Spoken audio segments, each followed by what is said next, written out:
Hello guys, welcome back to Jeopardy gamers. आज हम करने वाले हैं ट्रेवर का स्काउटिंग द पोर्ट मिशन। सबसे पहले आ जाते हैं अपने दोस्त के एक अपार्टमेंट पर, उनको फिर प्लान समझाते हैं और ट्रक में लेके निकल जाते हैं। ट्रक में हम उन्हें प्लान समझा रहे होते हैं और देखते देखते हम पहुंच जाते हैं। तो यहाँ पर हमारा दोस्त हमें बताता है हमें क्या करना है, फिर हम काम पर लग जाते हैं। थोड़ा सा काम निपटाने के बाद यहाँ पे छुपके से हम रॉन को शिप की इमेजेस भेज देते हैं। हम देख रहे होते हैं कि आगे आगे हमें और क्या करना है। शिप का नक्शा याद करके यहाँ से ट्रक लेके निकल जाते हैं डिलीवरी लोकेशन के लिए। करते करते हम पहुँचते हैं वेयर हाउस। तो वेयर हाउस पर इसको डिलीवर करके रॉन से बात करते करते एक गाड़ी में घर निकल जाते हैं।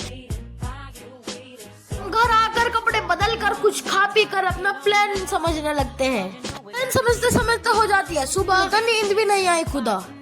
लेके लौटा ट्रेवर का हेडलाइन है थोड़ा छोटा, तो इग्नोर करके हम अपना प्लान समझते समझते पूरा थक जाते हैं भाई। फिर उसके बाद हमारा मिशन हो जाता है पास। वीडियो देखने के लिए चैनल को सब्सक्राइब करें, वीडियो को लाइक करें और बेल आइकन दबाना मत भूलें। Bye bye.